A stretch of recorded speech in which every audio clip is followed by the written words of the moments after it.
La mejor conversación y las ideas más relevantes. Esto es el panelazo de www.copano.news. En La Clave 92.9. Se encuentra con nosotros Alejandra Ojeda, directora de estudios de Ipsos Chile. ¿Cómo le va, Alejandra? Alejandra, buenos días. Buenos días. Ahí está cerca el micrófono y está con nosotros Diego Vela, presidente de Revolución Democrática. Diego, buenos días. Muy buen día. Gracias por la ¿Te va a tocar cerrar Revolución Democrática como por fuera? Yo estoy convencido de que estamos fortaleciendo Revolución Democrática. Pero yo soy el ratón mío. Sí, eso, no, pero ahí quizás estamos en un proceso de discusión de transformarnos en un solo partido, es que como está. Frente Amplio, y eso sería, siempre que se vean reflejar la idea y los ideales de Revolución Democrática en eso, yo creo que vamos avanzando súper bien en ese proceso. ¿Y Era la y qué discusión falta? antes de... Sí, a mí me molestaban mucho por mi apellido, que es Vela, entonces era como el que apaga la vela. Pero yo al revés, yo veo que hemos logrado como avanzar claramente en no dejar ni un espacio para la corrupción, de tomar medidas de prevención en ese sentido, que fue importante. el gran tema que... Parte de tu desafío como presidente. Y por también. otro lado, los desafíos hacia el país, que yo creo es lo que deberíamos hacer los partidos políticos, que es buscar mejorar la calidad de vida de las chilenas y los chilenos. Y yo creo que ayer fue el no retroceder, pero esperemos que podamos avanzar. Y eso es lo que estamos enfocados. Y ahí cortito, antes de entrar a la visitud electoral, estaba hablando de la construcción de partido único, en ese avanzar, no retroceder. ¿Qué es lo que está faltando? Nosotros ya cerramos la etapa de diálogos, tuvimos diálogo a nivel nacional, octubre, noviembre y diciembre, y ahora viene la parte siguiente del cronograma, que es el momento de toma de decisiones y procesos administrativos. Así que todo sale bien, antes de la elección municipal estaríamos siendo partido Frente Amplio. Declaración de Diego Vela acá en Radio La Clave, presidente. En momento de fragmentación, nosotros optamos por unirnos porque entendemos que justamente es el camino para que Chile avance. Estamos. Frente Amplio. Quiero entender, porque lo entretenido es, bueno, los números, pero también las joyitas, los descubrimientos, Alejandra.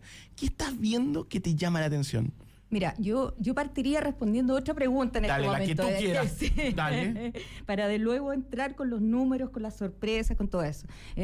Yo creo que hoy día, ¿cómo amanece Chile? ¿Cuál es la sensación ambiente? Uh-huh. Y los datos, nosotros levantamos una encuesta entre el 8 y el 9 de diciembre y poníamos a las personas en dos escenarios.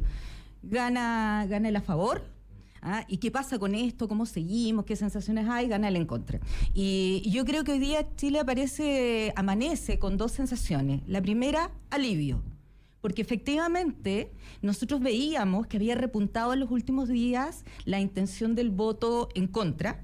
Y cuando uno preguntaba por qué vas a votar en contra, el principal argumento que había para la mitad de las personas que estaban votando en contra era: estamos poniendo en riesgo lo que tenemos. Lo que se ha ganado está en riesgo. Hay derechos, hay garantías que nosotros tenemos, que este texto la relativiza y nos cambia el escenario. Entonces, de alguna manera es como, no estamos ganando nada, pero estamos recuperando, poniendo seguro, ¿no es cierto?, lo que habíamos puesto en riesgo. Es que Interesante, es como va de la mano de lo que de lo que fue antes, de cuando ganó el rechazo. Habla con lo del rechazo, Claro. pero además es como el chileno no quiere saltar a lo desconocido. Exacto. Anomía y sí. los relatos. Y también hay mucha incertidumbre vinculada a qué pasa si se aprueba el texto en tema de tres causales, en un Y sinfín el de proceso cosas. de implementación. Lo que estabas poniendo en riesgo. Me quedo con lo que tengo. Claro. Exacto. Pero segundo, también una sensación muy importante de aquí no ha ganado nadie. Ya. 1 de cada 3 personas en Chile, lo que creo hoy día, o sea, indican en alguna medida, pero que ganó el gobierno, que ganó el presidente Boris, el Partido Comunista incluso, por ahí aparece, pero la verdad es que son menciones muy, muy marginales. La sensación es que aquí no ganó nadie. Esto está en una mirada, por cierto, bastante inmediatista respecto de este resultado, porque si uno piensa todo el circuito que hemos hecho en estos años, desde el estallido en adelante, yo creo que para el país hay grandes aprendizajes. Pero también hay grandes pérdidas en todo esto. No, hay por tema. cierto. Hay plata perdida, hay plata quemada, digamos. Claro, o sea, ¿cómo te explicas este 78% que te dice yo quiero un cambio constitucional y que, ojo, en gran parte se mantiene vivo? Nosotros le hemos preguntado los últimos meses y tú tienes más del 60% diciendo yo todavía quiero un cambio de constitución. A ver, ¿cuánto quiere la gente que quiere eso? Como 63% lo medimos hace como un mes atrás, y yo tengo una pregunta incluso acá que lo podemos sacar en forma derivada, que mira, nosotros le preguntamos, se rechaza el texto de constitución, ¿usted qué cree que tenemos que hacer? 39% nos dijo, hay que comenzar de inmediato una nueva discusión constitucional. 39%. No es poca. No es poco, No si es no es poco. poca. Y 24% dijo, vamos a suspender, tenemos que suspender las discusiones constitucionales ahora, pero retomarlas en un tiempo más, en unos años más. A ver, es que ahí hay un punto, que es que esta administración ya dijo que no iba a seguir con el tema. Y los partidos oficialistas también dijimos que no iban a contar con los votos para un nuevo proceso constitucional. Eso no quiere decir que la Comisión de Constitución de la Cámara de Diputados y del Senado Duerme, se cierra. no, claro. O sea, uno sigue legislando, sigue avanzando en esa materia, y yo creo que hay que ir viendo si es que hay margen para poder impulsar ciertas reformas, si es que hay acuerdo, como sistema político, otras cosas, que modernización del Estado. Hay una serie de Estado Social de Derechos que en teoría Que lo quería esta entraron como constitución, ¿no? consenso, pero que era vacía, si ese era el gran problema No, que era tenía un- esta propuesta. era Era una- un titular un título, claro. con inconsistencia después. Y ojo, Pero- era lo que argumentaba también la ultraderecha plus, que ahora parece que forma libertarios. Yo creo que hay que ponerle título. Lo que vimos ayer fue un golpe a la ultraderecha, pero ahora aparece el mundo libertario, que tiene otra perspectiva mucho menos, digamos, religiosa y conservadora, pero que también tiene su propia cualidad de exceso. Pero lo interesante es que ellos lo que planteaban era eso, desde otro punto de vista, que era, sí, Estado Social de Derecho tan vacío que puede habilitar cualquier cosa. Ahora, lo interesante acá es que yo no sé si lo han medido, se ha conversado al interno de los partidos, ¿no será que la palabra constitución es una forma? Porque las palabras son usadas por las sociedades y toman sus propios carices. ¿No será una forma de decir cambio de algo o posibilidad?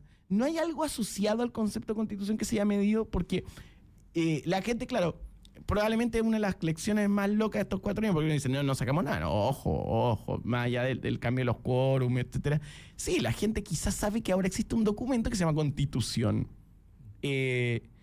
Pero yo no tengo tan claro si a la gente le gusta la Constitución de ahora, la Constitución que se les propuso, sino que la carga de la palabra, ¿qué es lo que ven ahí? ¿Qué es lo que sienten ahí?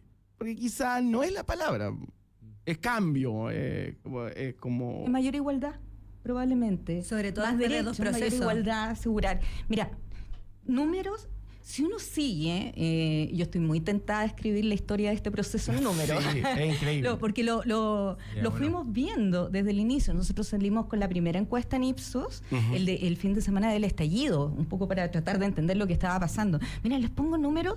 El 25 de octubre del 2020, 78% dice, queremos un cambio de constitución.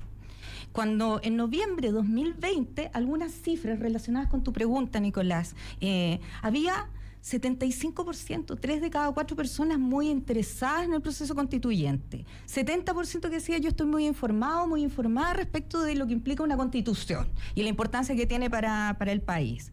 64% confiaba en que la nueva constitución traería cambios positivos para Chile. Tu teoría respecto de la constitución son cambios positivos. Y 54%, más de la mitad de las personas decía, si se cambia la constitución, trae también cambios positivos a mi vida. Entonces, hay esta sensación, y esa la vemos fuerte en noviembre de 2020, respecto de que un cambio constitucional es un cambio de país. Por decirlo de alguna manera, cambia mi vida, cambia mis relaciones. ¿Qué ¿Puedo decir fue algo sobre eso? Por favor, Diego. Yo creo como también la previa al estallido, el recordar que la Constitución era una de las grandes murallas que teníamos para poder hacer cambios. Se aprobó, por ejemplo, en el Congreso el fortalecer el CERNAC, que es un tema, los derechos de las consumidoras y de los consumidores. Y el TC dijo que era inconstitucional poder avanzar en fortalecer el CERNAC. También tengo como más de 10 ejemplos, la titularidad sindical, tema también de salud. Y justamente yo creo que el problema en el cual estamos hoy día, después de 2 procesos, es que la institucionalidad política, el sistema político no está dando el camino o no está dando la viabilidad para hacer estos cambios que las personas necesitan. Finalmente estamos siendo más parte del problema más que parte de la solución. Y ahí yo creo el llamado a urgencia que hacía el presidente de decir, acá fracasamos en 2 procesos. Hoy día lo que tenemos que hacer... Eso no es autoflagelancia. Porque eso es como decir, a mí me parece que el presidente tiende y su gente tienden a decirle que por favor, golpéese. Y como ayer era más simple el discurso. Ayer el discurso fue malo del presidente. Y dijo que estamos polarizados. No, deje de sufrir. Debería haber dicho, esto se terminó, esto todo amigos, está todo en orden, de acá empezamos a gobernar. Pero tienden a hacer esa cosa como de tratar de agradarle a alguien que ya no le van a agradar. Pero es que yo creo que lo que tenemos que hacer es lograr generar puentes con la oposición. Y ese es el problema que hemos tenido. Y si la oposición te ha dicho todo el tiempo que no te quiere. Espérate, pero si ayer, no sean ingenuos, ayer los trataron de sacar a los Vox Podemos. Ustedes no se dan cuenta, pero de verdad no van a hablar con ustedes y se los están diciendo. Y la única forma es construir una oposición y darle valor a una oposición más constructiva. Pero el punto es que cuando hay esa esperanza, iba a decir Mónica Rincón, perdón Mónica, Jimena Rincón se mete en primera la cultura en parte. Entonces, el problema que hoy tiene este país, y yo estoy de acuerdo contigo, es que no se hablan. Pero justamente yo creo que ahora hay una oportunidad. O sea, que Chile Vamos tiene que tomar la decisión si sigue siendo vagón de cola o bailando al baile de republicanos, que justamente, y esto no es que estén a favor del gobierno. Acá lo que necesitamos es que respondan las necesidades que tiene Chile. Y por ejemplo, en pensiones, o sea, la propuesta que se está discutiendo es lo que ellos estaban a favor con Piñera. Y hoy día estaban con una pared cerrada, en el fondo, y hoy día lo que yo creo que hay una oportunidad es decir, abrir esa puerta y decir, llegamos a un acuerdo, mitad, 3-3, que es por ejemplo en el tema de la cotización adicional, pero con cosas concretas que permitan a los chilenos. Si es que siguen al baile de republicanos, yo creo que finalmente Chile Vamos está destinado al fracaso. Y lo que yo espero es que acá hay un sentido de conciencia del resultado que tuvimos ayer, que fue una en contra muy fuerte, y en ese sentido decir, ok, como sistema político tomamos aprendizaje y respondemos con hechos a las modificaciones que se requieren. Yo tengo una pregunta sobre eso, porque ya, estamos de acuerdo. Se mantienen algunos números que hablan incluso con la elección de Boric Cast. Pero a mí me llama mucho la atención saber qué influencia tienen o cuánto marcan los grupos del Team Patriota. ¿Cuál es el bolsón que vuelve tan interesante esa situación que Rojo Edward dice, voy a armar mi propio partido? Está dentro de ganadores y perdedores, ¿o no? Sí. Mira, sí, primero, cuando tú preguntas en realidad quién perdió en esta pasada, si bien hay una cantidad importante que te dice aquí nadie perdió tampoco, claro, como un 20 y tanto %, pero se identifica al Partido Republicano, a José Antonio Kast como los grandes perdedores de la jornada en el caso que ganara el en contra. Pero mira, en relación a la pregunta, pero también a lo que indicaba Diego, yo diría, es muy loco lo que pasa hoy día, porque si tú miras los números, numéricamente tienes ganadores, ¿ya? Y es posible incluso pensar... ¿Quién ganó? Gana el oficialismo y gana el progresismo, numéricamente. Sí. Numéricamente, porque miren, pensemos en lo siguiente. Estoy mirando, yo aquí tengo los resultados nacional y por región del plebiscito 2022 y del plebiscito 2023. Y es más, tengo la elección de consejeros que fue en mayo 2023, este año, que la olvidamos un poco, ¿no es cierto? Miren, en la elección de consejeros, si uno toma el total de votos nacionales, el Partido Republicano concentró el 35% de la votación. Felices, celebraron, ¿no es cierto? Habían elegido todos sus consejeros para el Consejo Constitucional. Y Chile Seguro, que en el fondo es Chile Vamos, sacó un 21% de la votación. Entre ambos, que uno podría decir aquí tenemos un bloque, tenían el 56% de la votación. Ellos pierden 12 puntos respecto a lo que acontece el día de ayer. 12 puntos. Que eso, en cualquier otro escenario, uno podría decir, aquí hay un bloque que gana, o sea, Unidad para Chile y Todo Chile, que eran los nombres de los pactos para la elección de los consejeros, entre los dos sumaron 38%. Unidad para Chile, el Frente Amplio, ¿no es cierto?, más Partido Oficialista, sacaron 29%. Todo por Chile, que fue uno de los grandes perdedores de la jornada, un 9%. Y tienes un 38%. Y crecen 18% en el bolsón de votos en esta oportunidad.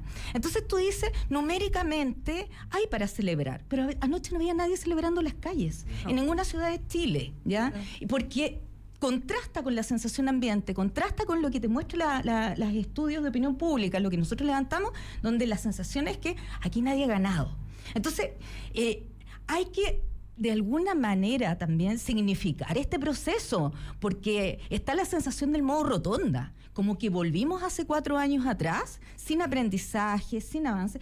Nosotros ya sabemos lo que es un costo de un estallido social para este país. Exactamente. Ya sabemos la fragilidad que tienen nuestros avances. En pandemia se retrocedió una década en participación femenina en el empleo. Entonces, tenemos un montón de aprendizaje respecto de... Sabemos también lo difícil que es gobernar y sabemos también lo difícil que es mantener los números económicos del país. Entonces, ese modo rotonda, yo personalmente no lo comparto, a pesar de que efectivamente no tenemos una nueva constitución, no tuvimos 2 proyectos fallidos, pero los números te dicen, bueno, también aquí hay ganadores. Sí. ¿Por qué no se celebra? Y esa no celebración probablemente habría sido diferente en caso de que hubiera ganado a favor. ¿Cómo no me cabe duda de que la derecha hoy día estaría con el cotillón, pero y también se vio como tuvieron que cerrar, o sea, suspender un lugar de celebración que ya tenían armado.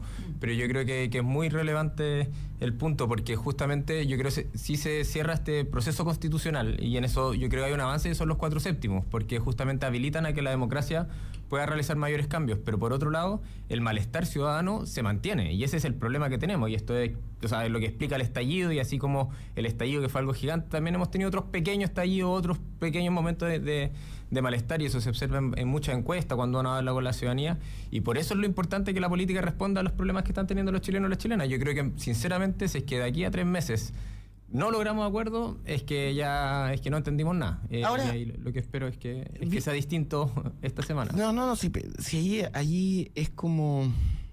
Porque también hay que ceder, porque el Congreso tienen ellos algo. Uh-huh. Y nosotros somos minoría. es que ese es el punto. Yo creo que ahí hay un tema pendiente para asumir. Pero hemos logrado acuerdo en 40 horas, en el royalty minero, claro, en varias leyes que hemos logrado generar esos acuerdos. Y hoy día, por ejemplo, en pensiones, nosotros hemos cedido harto. Sacamos las cuentas nacionales, aumentamos la capitalización individual, pero es de esperar que Chile Vamos se suba a esa mesa y logremos acuerdo. Yo creo que esto no tiene que ser un acuerdo amplio, todos tenemos que estar de acuerdo, porque eso no, creo que es muy difícil en la política, pero sí los acuerdos suficientes para tener la mayoría legislativa para avanzar en eso. Estamos en vivo analizando lo que ha pasado en esta jornada electoral, y Diego Vela se tiene que ir a otra radio, tiene gira de radio. Está con nosotros Alejandra, gracias Diego, que quiero tu reflexión como para poder rondear. ¿Hay algún otro dato que importe, como por ejemplo qué pasó en el norte y otros? Sí, mira, dos cosas que son interesantes. Primero, pasamos, en el plebiscito 2022 tuvimos un 2% de nulos y blancos, ahora tenemos 5%. Y ese 5% no es un voto castigo, no es un voto en contra de la política, no es un voto ideológico, como vimos en el pasado, ¿no es cierto?, cuando se llamaba a votar nulo o anular el voto fundamentalmente, como una posición ideológica. No, aquí lo que teníamos era una tremenda desafectación, un cansancio, lo comprobamos una y otra vez cuando uno preguntaba el estado de ánimo respecto a esto, mucho cansancio, un proceso muy largo. Tal vez ahí está la diferencia, porque yo les ponía esos números del 2020, esta ciudadanía que parte arriba, la expectativa, y cuando ve finalmente lo que implica escribir una constitución. Además, más allá, tengo hartos datos para hablar respecto de lo que pasó entre la convención y luego el Consejo, pero en definitiva el desencanto, que además la desafectación con la política no es solamente por el proceso constituyente, es mucho más que eso. Totalmente. Pero que se viene para las próximas elecciones también. Entonces veíamos nosotros una cantidad de personas desinformadas, y lo otro sorprendente, a una semana del plebiscito 20% que no había decidido su voto. O sea, nosotros hemos medido en otras elecciones y tú un mes antes tienes en torno al 13% de personas que aún no deciden su voto y aquí tenías a una semana 20%. Ahora, lo que veíamos en general es que no se repartían homogéneamente, en la medida que pasaban los días, estaba acortándose la brecha. Entonces, en los últimos días hay un repunte importante respecto del en contra, que es interesante. Y eso da para otra conversa respecto a lo que pasó en los días previos. Tampoco creo que haya un evento tan importante, una tocha. Pero lo otro... O sea, eso es importante. Yo creo que después vamos a tener que hablar del tema lawfare, pero sacamos de ese contexto que podrán profundizar mucho más los fiscales, las personas que están, o por lo menos que conocen ese mundo. Lo que sucedió con este muchacho Castillo, Luis Castillo, lo que pasó con los líderes del fraude más grande de la historia, ¿pegó en la elección o son fantasías mediáticas de ayer y hoy? Mira, de alguna manera probablemente se fueron anulando. Era tal la cantidad... El ruido. Sí, era tal el ruido comunicacional. A ver, si uno va por días, la detención de Andrade y Contreras, probablemente no, el efecto es marginal. El caso Convenios tuvo su efecto hace meses atrás. ¿No? No movía la aguja fuertemente. Luis Castillo sí lo podía haber movido. Sí lo podía haber movido. Creo que probablemente fue muy encima del plebiscito del día de la elección, todo muy confuso probablemente, pero además aparece los 55 empresarios. Ahora, el caso de los 55 empresarios es un capítulo para la historia de Chile en términos de corrupción, pero todavía... Están formalizándolo, ahora en minutos entran. Pero esto todavía no nos estalla al nivel de lo que tiene que estallar. Yo creo que fue bastante controlado en estos últimos días justamente para que no tuviera el efecto que podría haber tenido. Pero todos estos ruidos, yo creo que el ambiente ya estaba tan saturado en términos de ruidos que no tienes ninguno que te mueva radicalmente la aguja. De lo que pasó en la última semana. La gente ya sabía por qué iba a votar. Exacto. Y lo otro que lo hemos mencionado, se ha mencionado un par de veces, el norte. O sea, ¿qué pasa con el norte? Ahí hay que hacer una bajada, una profundización. Parece ser que en el norte hay mucho recurso económico por parte de los que viven en el norte, por el tema de la minería, etcétera, pero parece ser que hay poco proyecto ideológico, o por lo menos hay un mundo muy líquido.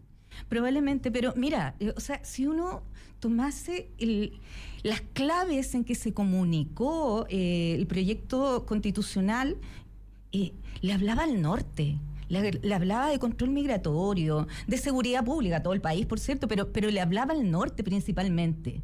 Un norte que en algunos casos, recordemos, apoyó fuertemente a París y también, o sea, es una cosa media extraña. Y ¿cómo te explicas tú aquí unas diferencias tan grandes en términos de, bueno, en general, en todo el norte ganó el en contra, pero, por ejemplo, en Arica, Parinacota, el en contra había tenido, perdón, el rechazo había llegado a 67% el 2022, ahora 54%, 34 puntos menos. O sea, es una locura, o sea, lo que pasa con el norte. Ahí hay un tema. Ahora, hay una cosa que no se lee. En el norte hay medios de comunicación propios. Hay radio. En el norte pasa un fenómeno que creo yo solamente ocurre en Magallanes, que es que el ecosistema de medios de comunicación está saneado. Hablo desde el punto de vista de lo que yo creo sobre medio de comunicación, que es liberal. O sea, gran cantidad de diversidad de voces y espacios disponibles. Eso no pasa en Santiago hoy. Hoy las radios no tienen espacio en Santiago para diversidad de ideas. No hay. Pero sí pasa en regiones. Y en el norte, en Antofagasta, yo creo que también ahí los auspicios de las mineras dan esa posibilidad. Hay números muy interesantes para poder jugar escenario mediático. Se genera eso, pero eso también tiene sus propios cinchi, como en esa película de Pantaleón y la visitadora. Hay mucho agitador que termina, agitadores que terminan en el Congreso. Eso es parte de las claves Ipsos. Sí, yo tengo también ir partiendo, como tú dijiste, así que agradecer ese sentido. Y, o sea, yo creo que lo que vimos la semana pasada, por ejemplo, con lo del fraude más grande de la historia, estamos hablando del fraude del fisco, son 240.000 millones. Eso, en cifras, son 40 CEFAM, 9.000 patrullas, 2 cárceles, 6.000 casas. O sea, una magnitud de plata que no hemos visto y sinceramente, cuando uno vio la prensa el fin de semana, o sea, no era tema, no apareció en ningún lado. La portada de un diario el viernes, que el de la tarde, no aparecía ni siquiera mencionado. Entonces es impresionante cómo también en ese sentido lo importante de que logremos mayor pluralidad finalmente en los medios y cómo eso puede incidir. Y solo para cerrar, el que no hayan ganadores no quiere decir que no hayan responsables de el resultado de ayer, y yo ahí sí creo que hay una gran responsabilidad del Partido Republicano, quien fue quien lideró esto, y por otro lado de Chile Vamos de bailar en el fondo al ritmo de ellos, y ahí yo creo que invitar, porque esto yo creo no es emplazar, sino invitar a que si es que siguen con esa lógica, finalmente los chilenos van a ser los que se van a joder, como decían en campaña. Entonces Diego veremos Vela, un cambio de actitud esta semana y acuerdos concretos para la chilena. Sí, Gracias, presidente de Diego. Revolución Democrática, y Alejandra Ojeda, directora de Estudios Públicos de Ipsos Chile. Muchas gracias por estar con nosotros.